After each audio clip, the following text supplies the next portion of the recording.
Hi, my name's Carolyn Mosier, and I was asked if I might share a short experience in my life concerning faith. And I thought, why not start at that very first moment that I had experienced that?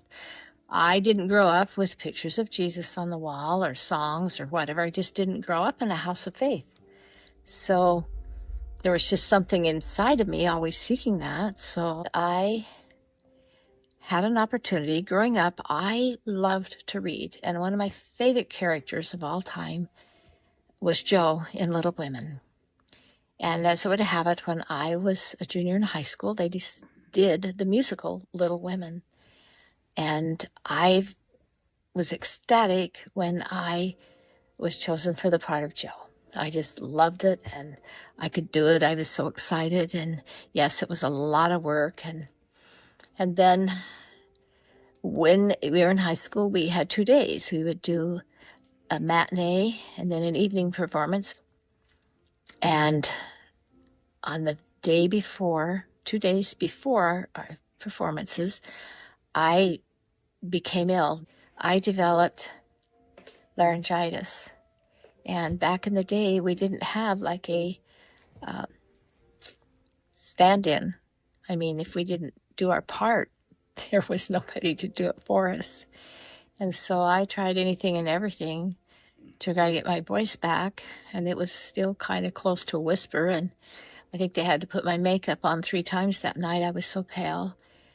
And I remember while we were getting our makeup on, I went to my friend, Kathy Wilkinson, and she was someone I admired for her faith.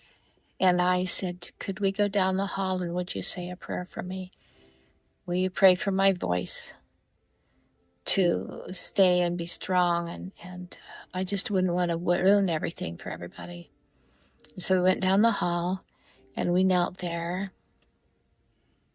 And I will never forget that prayer, because I felt like Heavenly Father had to be right there listening to us. Her prayer was if she knew him. And I'll never forget that, and wanting that for myself. We went back in, and as the part of Jo, if you'll remember the book, there's this scene where it's Christmas time and they're kind of sad. They're decorating the tree, and one of the lines in the book was, Christmas wouldn't be Christmas without any presents. And that was the opening song, and I had this opening line to that song, and then the others were to join in. And they were just kind of to join in if there was nothing came out. And I'll never forget that moment when I began to sing and my voice was clear. I could tell.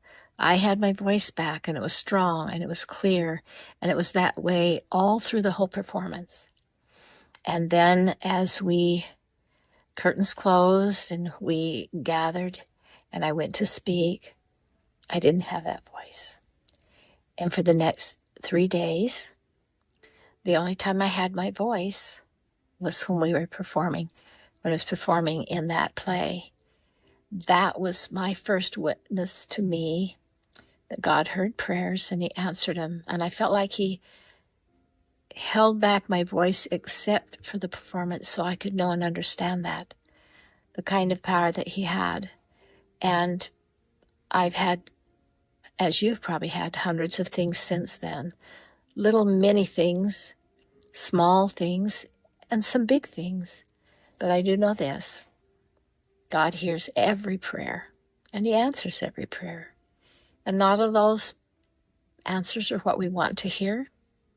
And some answers take a lengthy period of time, and some are very clear and instantaneous. But he always hears them, and answers come in his time, his way.